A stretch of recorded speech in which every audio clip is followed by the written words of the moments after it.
वो सर्दियों की काली अंधेरी रात थी। चारों ओर सन्नाटा छाया हुआ था और उस सन्नाटे को कोहरे की चादर ने लपेट रखा था। सुमित और ईशा की बाइक काफी देर से एक सुनसान हाईवे पर दौड़ी जा रही थी। सुमित चला रहा था और ईशा उसके पीछे बैठी थी। बार बार कभी अपने मोबाइल को देखती तो कभी अपनी घड़ी को देखती। उसके मोबाइल से नेटवर्क गायब था। सुमित और ईशा दोनों ही बिजनेस पार्टनर थे और वे अपने बिजनेस के किसी जरूरी काम के लिए हिमाचल के एक छोटे से गांव धुलिया गांव आए हुए थे।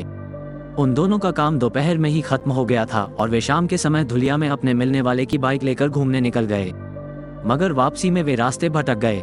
सुमित को बाइक चलाते हुए काफी देर हो चुकी थी। यार, काफी देर हो गई है, रात के 11:30 बजे हैं। अंत में ये गांव कहाँ से निकल गया या आसमान में चला गया? अरे, मुझसे क्या पूछ रहा है यार, मुझे तो अब खुद टेंशन हो रही है।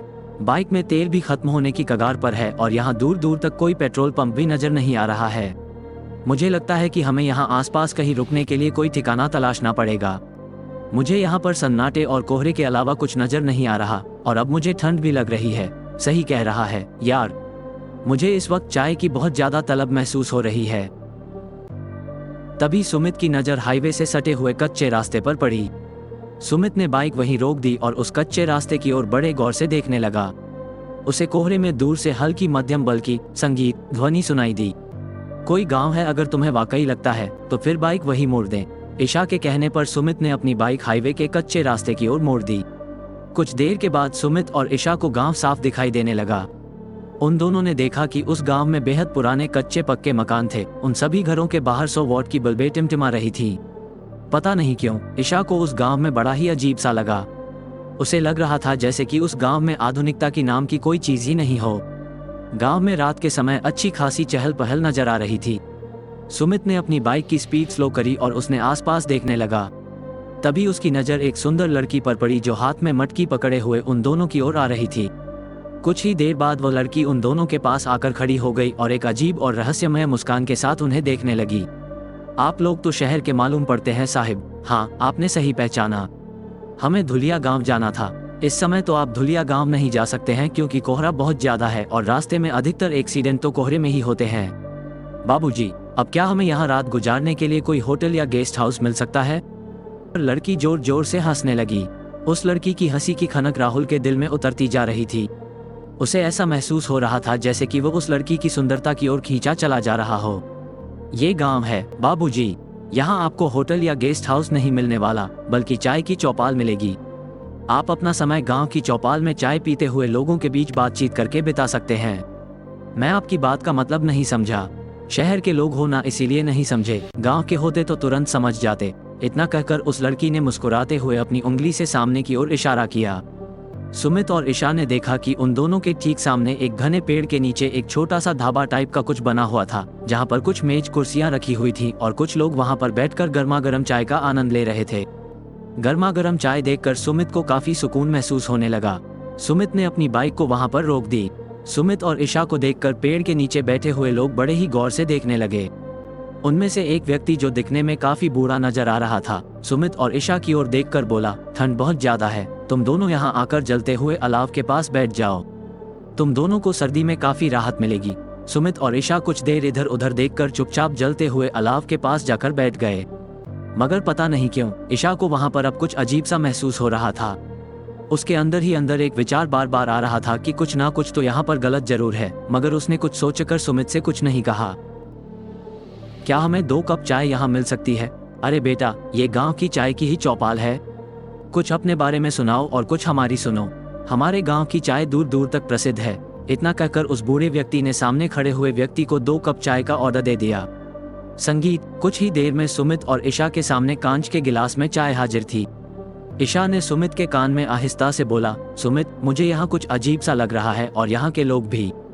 मैंने गांव में भी सर्दी रात के समय कभी भी चाय की चौपाल जमते हुए नहीं देखी।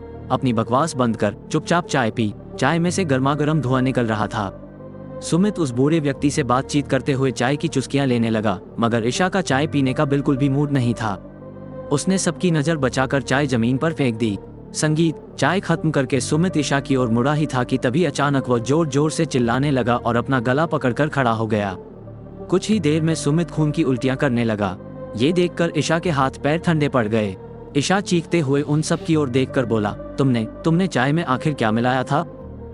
अगर ईशा की बात पर वहां बैठे हुए सभी लोग अजीब से अंदाज में जोर जोर से हंसने लगे। अगले ही पल उन सभी के चेहरे देखते ही देखते बेहद भयानक हो गए। उन सभी के चेहरों से मांस लटकने लगा और उन लटकते हुए मांस में अजीब से बड़े बड़े भयानक तरह के कीड़े लटक रहे थे, जो ईशा को खा जाने वाली नजरों से देखने लगे। तभी ईशा ने देखा कि सुमित एक चीख के साथ वही जमीन पर गिर पड़ा। संगीत। ईशा दौड़ते हुए सुमित को उठाने लगी, मगर उसने देखा कि सुमित का शरीर पूरी तरह से ठंडा पड़ा हुआ था। ईशा का दिल जोर जोर से धड़कने लगा। अचानक सुमित ने अपनी आंखें खोल लीं।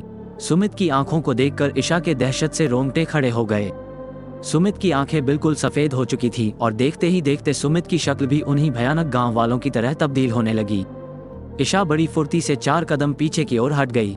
कुछ ही देर में सुमित ईशा को देखकर भयानक अंदाज में हंसते हुए बोला, यहाँ की चाय बहुत ही स्वादिष्ट है, तुम्हें एक बार यहाँ की चाय का जायजा जरूर लेना चाहिए। इतना कहकर सुमित धीरे धीरे कदमों से उन्हीं भयानक लोगों के साथ जाकर खड़ा हो गया। यहाँ भूतों की चाय मिलती है जो हर किसी को पीनी नसीब नहीं होती, तुम्हें यहाँ की चाय पीनी ही पड़ेगी। बदहवास की हालत में पागलों की तरह वहां से दौड़ने लगी। उन भयानक लोगों की हंसने की आवाजें ईशा के कानों में टकरा रही थी, मगर ईशा ने अपने कदम नहीं रोके। जितनी ताकत से भाग सकता था भाग रहा था। सच तो ये था कि उसे ये भी नहीं पता था कि वह किस दिशा की ओर भागा चला जा रहा था।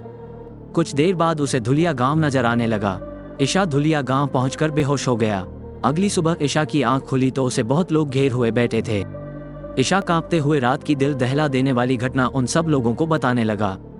उस भीड़ में से एक बूढ़ी औरत बाहर निकलकर आकर खड़ी हो गई। तो इसका मतलब तुम उस भूतों के गांव में चले गए थे? भूतों के गांव में? मैं कुछ समझा नहीं। हमने अपने बाप दादाओं के मुंह से सुना था कि वर्षों पहले धुलिया गांव से कुछ दूर एक लुटेरों का गांव था। रात में जो भी मुसाफिर वहां भटक जाता था उसे चाय में जहर देकर मार देते थे। और एक दिन उस गांव में भयानक महामारी फैल गई। वो सभी दर्दनाक अवस्था में मारे गए। संगीत। वहां मगर वो मरकर भी कभी नहीं मरे। आज भी रात में कोई मुसाफिर भटकते हुए जब उस गांव में पहुंच जाता है तो वह कभी वापस नहीं लौटता। तुम्हारा दोस्त भी अब कभी वापस नहीं लौटेगा। ईशा को उस औरत की बात पर विश्वास नहीं हुआ। ईशा धुलिया गांव के कुछ लोगों को लेकर जब उस गांव में पहुंचा तो उसने पाया कि उस बूढ़ी औरत की बात बिल्कुल सही थी। उसे वहां पर खंडहरों के अलावा कुछ भी नजर नहीं आया। ईशा नम आंखों से अकेला अपने शहर वापस आ गया।